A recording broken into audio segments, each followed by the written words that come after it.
Hi everyone! Tudo bom com vocês? Espero que vocês estejam em casa, distraindo a cabeça, mas também agora é hora de estudar. Não esqueçam que tudo que nós estamos colocando para vocês aqui é para que vocês não parem os estudos, porque a escola não pode parar. E vocês também não podem parar de estudar de forma alguma, né? Então, vamos continuar hoje com nossos conteúdos básicos com relação aos módulos novos que vocês precisam entender com relação no caso, essa turma do terceiro ano. Vocês do terceiro ano têm um papel primordial que é o Enem. Foquem no Enem, porque esse ano não foi cancelado o Enem. Se vocês já perceberam, o governo não cancelou de forma o Enem, então vocês precisam se atentar com relação a isso. E o inglês é o que vocês precisam mais atentar ainda mais. That's ok? Então, o nosso módulo, o módulo 10, começamos hoje o nosso módulo 10, no capítulo 28. Lá no módulo já está tudo explicadozinho para vocês. Nós vamos falar sobre os relative causes, que na página 9, o be supposed to, que na página 12, e os phrasal verbs, que na página 14. Lembrando que tudo isso aqui vamos dar seguimento para vocês hoje, mas não esqueça do plantão de dúvidas. Essas aulas que nós estamos gravando para vocês é de extrema importância para que vocês aprendam. Vocês não tenham dúvida, busquem o conhecimento. Além dessas videoaulas, tem muito mais conhecimento para vocês pesquisarem. Agora, terceiro ano, é com vocês. Vocês precisam buscar isso. Essa é a alavanca que nós estamos colocando aqui, nós do Colégio Ômega. That's ok? Então, vamos lá. O relative causes, que é as causas relativas, elas são direcionadas nas orações para justamente o quê? As orações relativas, que são construídas com adverbiais, isto é, como assim com adverbiais? Com aquelas palavras que são juntas com o verbo que podem modificar a oração. E essa oração, ela pode se tornar independente ou dependente dela. Possui algumas diferenças e a principal usamos para modificar o substantivo. Ou seja, as causas relativas, as orações relativas, ela foi feita para modificar, ao mesmo tempo para dar sentido ao que está sendo colocado, no caso, para o leitor. Ou para a pessoa que está sendo colocada para você estar direcionando a sua fala. That's ok? E quando usamos a oração relativa? Simplesmente queremos ter mais informações sobre o substantivo, sempre para ele. That's ok? Então, usamos os pronomes relativos para compor também as orações relativas e também os pronomes que são colocados aí, nós utilizamos eles sempre. Ó, who, whom, whose, which, that. Eita, teacher! Esses aqui não são as word questions que nós utilizamos lá no nono ano? Sim, são elas mesmas. O word questions, ou seja, as word questions, que são as palavras de questionamento ou as palavras de perguntas, elas são voltadas também para aqui, ó, para as causas relativas, para as orações relativas. Elas fazem a relação entre elas. Perceba que eu coloquei aqui algumas que têm a modificação com relação a essa forma relativa. Como assim? Who aqui, ele continua como sendo quem? Na nossa tradução em português, ele continua sendo quem na oração, nessa oração relativa. O whom, em vez de ser de quem, ele se torna-se o qual ou a qual. Eita complicação, né? Então, a gente não usa nas causas relativas o what. O what, sim, que é o qual, a qual, os quais ou as quais. Aqui, na forma relativa, nós só utilizamos whom para o qual ou a qual, ok? Não utilizamos o what. Coloque isso na cabeça de vocês. Whose, de quem, continua com o mesmo sentido. O which já muda. Em vez de ser o which, que é qual ou as quais, mas no sentido de quê? De dupla, você escolher algo entre uma coisa e outra, qual das duas você escolhe? Essa qual das duas é o which. O which não é bruxa, viu? É o wish. O wish é que é bruxa. Eu estou falando de wish. Presta atenção. Que... E, nesse caso, não é humano. Nós não utilizamos o este como humano. Nós utilizamos sempre com o it. E é no plural ou no singular. E that aqui não vai ser that como aquela coisa que está lá, né? Vamos utilizar ele com a preposição que. Ok?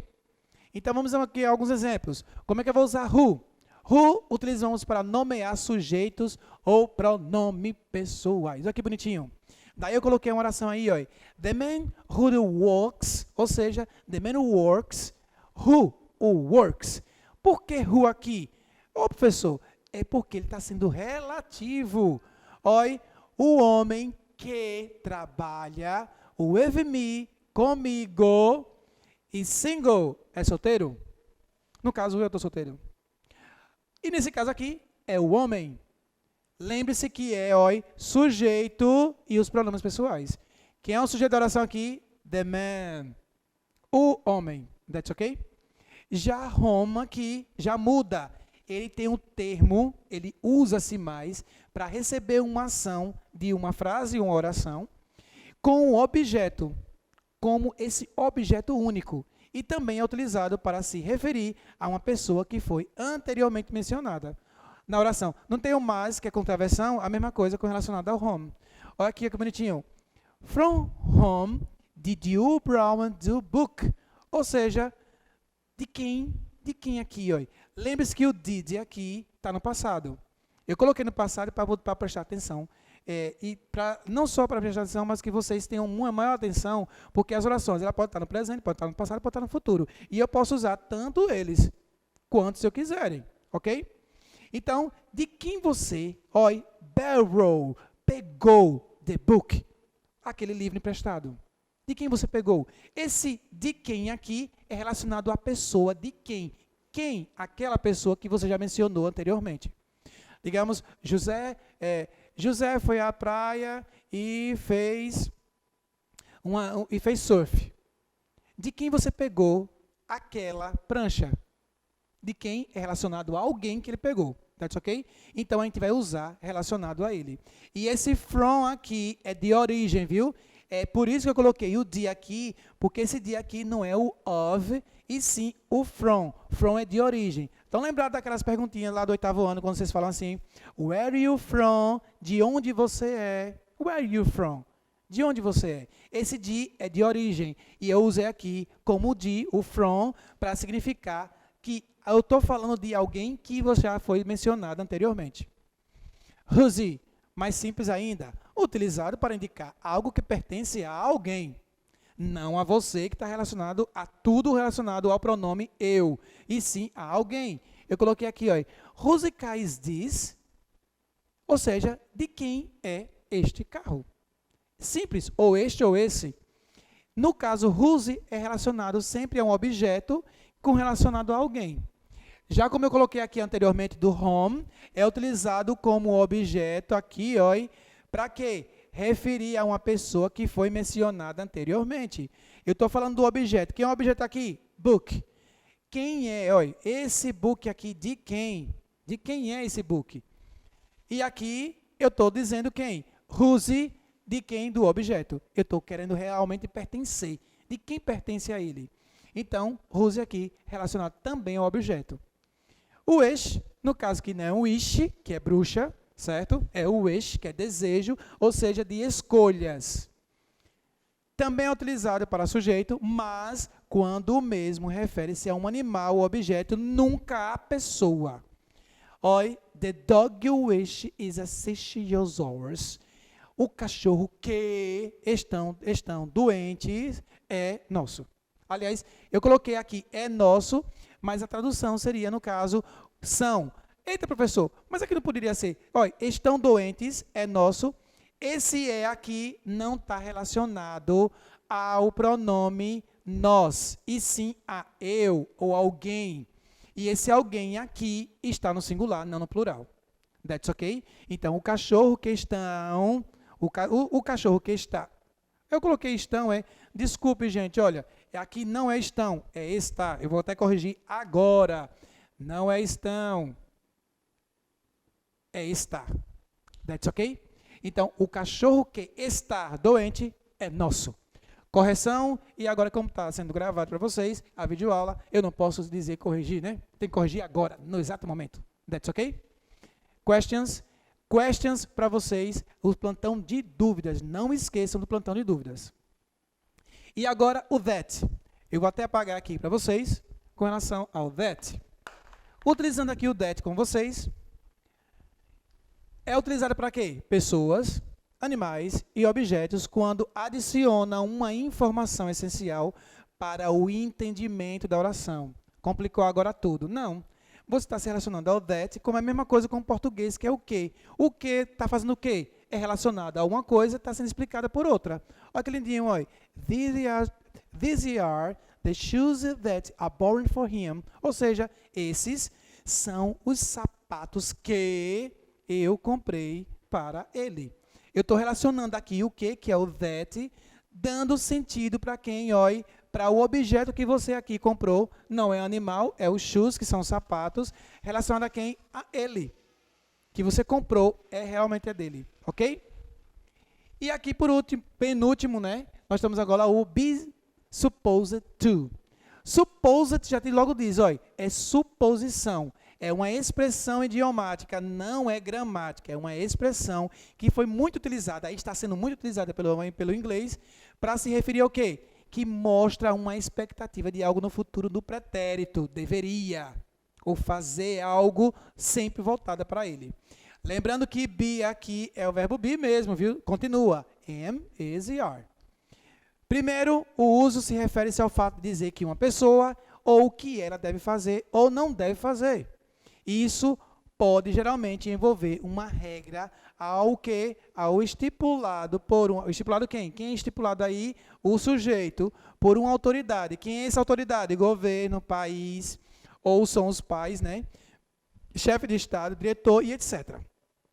Eita, professor, complicou agora. Como é que se aplica? Simplesmente, usa-se quem é essa expressão que tem a ver com o fato de alguém que era esperado ou que deveria ter acontecido. Algo que pode você esperar, que pode acontecer ou não. E que ele pode acontecer ou simplesmente não acontecer. E geralmente dizemos was supposed ou were supposed. Isso, lembre-se que é o verbo be no passado. That's ok? Quando eu quero relacionar ao caso que poderia ter acontecido ou não, então está no passado. Então, was supposed to ou were supposed to. Ou estava esperado que acontecesse, estava suposto que acontecesse. Ok? E o terceiro aqui é usado a expressão com a ideia de que muita gente acredita ou que acha. E isso geralmente é aquelas pessoas que não são doutoras e que acham que sabem de alguma coisa. Então, acha ou pensa. Eu penso nisso, eu penso naquilo, eu acho isso. Português tem muito isso, aliás, o brasileiro tem muito isso. Que é algo que é verdadeiro ou não, que ao mesmo tempo pode acreditar uma discórdia de opinião. E aí vamos lá, coloquei aí os exemplozinhos, olha que legal. She's, que aqui está no presente, she's supposed to help us, ela tem a obrigação de nos ajudar. Ela tem essa obrigação. Eu coloquei aqui no presente para vocês terem uma ideia com relação ao be, porque o be aqui eu coloquei no presente. Diferente da segunda aqui, eu coloquei o be aqui no passado. E aqui está dando a intenção de que de algo está sendo colocado para eles. Ó, they were supposed to be here. Eles eram, aliás, era para eles estarem aqui. Tudo isso relacionado ao passado. Eram para ele estar aqui. Então, é uma interjeição usada de forma expression idiomática, ou a forma expressa dentro do idioma, para que você não fique muito usando outros tipos de palavras. O inglês tem uma coisa boa, porque o inglês já está pronto, é só usar. E a mesma coisa aqui, ó. This house is supposed to be haunted. Dizem que essa casa é assombrada. Lembre-se que is supposed to, é suposta. Dizem que são, é uma coisa suposta que pode ou não ser assombrada ou não com relação à casa. That's ok? Próxima, essa é complicadazinha. Os verbos frasais ou as frases verbais ou orações verbais em português é um pé no saco. Diga que não é, é um pé no saco. Mas em inglês não, em inglês é mais interessante e é mais simples. As orações verbais têm verbo. Legal, né? São verbos que vêm acompanhados por quê? Preposições e ou advérbios. Isso vocês já sabem de qual é salteado com relação ao português, né? Acréscimo de uma preposição ou de um advérbio, no sentido de que o verbo original pode mudar completamente. Não é, de forma alguma, as frases relativas, e sim as frases verbais. Não podem ser traduzidas literalmente, de forma alguma. E a palavra por palavra, ela tem que ser seguida de um sentido único, porque português é complicado mesmo, mas inglês não. E a melhor forma de aprendê-las é o quê? Treinando ou compreender o texto. Se você for traduzir ao pé da letra, você não vai conseguir, Você vai só conseguir com relação ao contexto, certo? Quer ver uma delas? Ai, que massa! Check-in. Todo mundo faz um check-in, mas não é check-in, é check-in. O check-in é simplesmente a entrada de alguma coisa. Olha, a entrada de alguma coisa. Você está entrando no avião, ou você está entrando no hotel, ou você está entrando no congresso, você faz o seu check-in. Não é assim que vocês falam? Então é check-in. O check-in é para você mostrar que você está entrando. Está mostrando quem sou eu. Você faz isso na rodoviária, quando você vai pegar o ônibus. Vocês fazem o check-in também relacionado ao ônibus, quando você vai pegar para ir para um lugar ao outro. Check-in é simplesmente dar entrada em alguma coisa, certo? Para que as pessoas saibam quem você é. Get out. Get out. Ou seja, get out, levante-se. Get out. Get down, abaixe-se. Só que lá no livro de vocês, só vão estar esses aqui. Tem muito mais. Olha, frase ou verbo tem um monte. São imensas as possibilidades. Olha, take off. Eita, professor, agora confundiu. O verbo é get, assim como take, que é o verbo pegar. Só que tem esse danadinho aqui, ó, que está modificando esse verbo, o sentido dele. Olha que legal. Take off significa o quê? Tirar. Tirar o quê? Roupa ou sapato. Ou simplesmente decolar. As pessoas utilizam o take off lá quando... É porque assim, a gente é difícil dizer decolar, porque ninguém decola, né? Quem decola é piloto. Como nós não somos piloto, mas os pilotos lá, quando estão na pista de pouso, o comandante olha aqui, vê a pista de pouso bem bonitinha, lá com o avião ou helicóptero, e simplesmente chega na torre, take off. Ou seja, estou decolando. Beleza? Então, eles falam isso. Break up. Break up é o rompimento de um relacionamento. Quando... Me emocionei agora, quando terminei meu namoro. Eu tive um break-up. Eu tive um término desse relacionamento, meu coração ficou partido. Será que ficou partido? Não. Meu sentimento é que ficou partido. Não, meu coração. Meu coração está intacto aqui. That's okay? Então, quando vocês terminarem aquele namoro com aquela garota, ou com aquele garoto chato, ou aquele cara bonito como eu, ou aquela garota feia, mas era bonita para você, você simplesmente, olha, break up. Você cortou seu coração. Você rompeu o relacionamento. Certo? Breakdown, demolir. É quebrar, acabar com tudo. Acontece isso naqueles encontros medievais, quando você cruza com o inesperado, quem? Um dragão. E o dragão, oi, breakdown, demole tudo. That's okay? Break off é romper, mas não é romper o relacionamento, é romper algo. Quer ver? Nós utilizamos sempre o break off, no caso em inglês, quando está se referindo a furar fila. Geralmente vocês fazem isso. Você geralmente faz um break off quando vocês estão furando fila de banco, furando fila de automóvel. As pessoas gostam de furar fila. A mesma coisa. É romper algo. Se romper para a sociedade. Quer ver outra coisa que utiliza-se muito com relação à política? Está lá manifestante, né? Ah, vida, queremos vida. E está uma barreira enorme de policiais. De repente surge quem? Um cara ali, ó, voando para fazer o quê? Um break-off, para romper aquela barreira, para romper os policiais e conseguir chegar onde ele quer. That's okay? Breaking é amassar, ou seja, amansar, não amassar, amansar. Amansar é com relação a animais, selvagens principalmente. Quando você está domesticando ele, você está amansando. Algumas mulheres fazem isso, né, com nós homens, né? Quando a gente está lá, todo irritado, chega em casa, ela vai amansando a gente, né? Como? Oi, meu bem, tudo bom? Beijinho aqui, beijinho ali. Bom, isso quando a gente tem namorada, mas quando a gente está solteiro não tem ninguém, né? Aí tem a mãe da gente, tem aquele cachorrinho que vem, ó, lamber a gente. Ele está praticamente um breaking na gente, ó, e a gente nem sabe. E break-even. Break-even significa empatar. Como é que eu posso dizer empatar para vocês? Já sei. Está namorando 6 anos e não casou ainda. Ou um ou o outro está, ó, break-even. O break-even estão empatando um ao outro. Ou ela se casa ou não se casa. 6 anos de namoro, então um está, ó, break-even com um e com o outro. Estão empatando um ao outro. That's okay? Então não namora 6 anos não. No máximo 2 anos se casa. Brincadeira, viu, gente? E breakthroughs. Breakthrough é romper. romper algo drasticamente. Mas não é romper o namoro, nem o casamento de ninguém, não. Esse breakthroughs aqui é o rompimento de algo, digamos, de um contrato. Eu fiz um contrato, pronto, o contrato do colégio.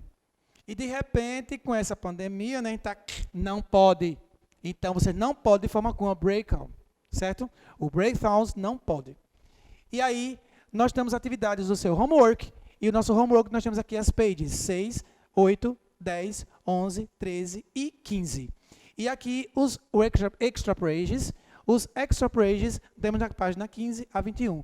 Foi um prazer enorme estar com vocês. Espero que vocês tenham gostado, tenham absorvido o conhecimento. E breve estaremos de volta com o nosso módulo 11, depois o nosso módulo 12. That's ok? Então, bye bye para vocês e oi, next, you, the class.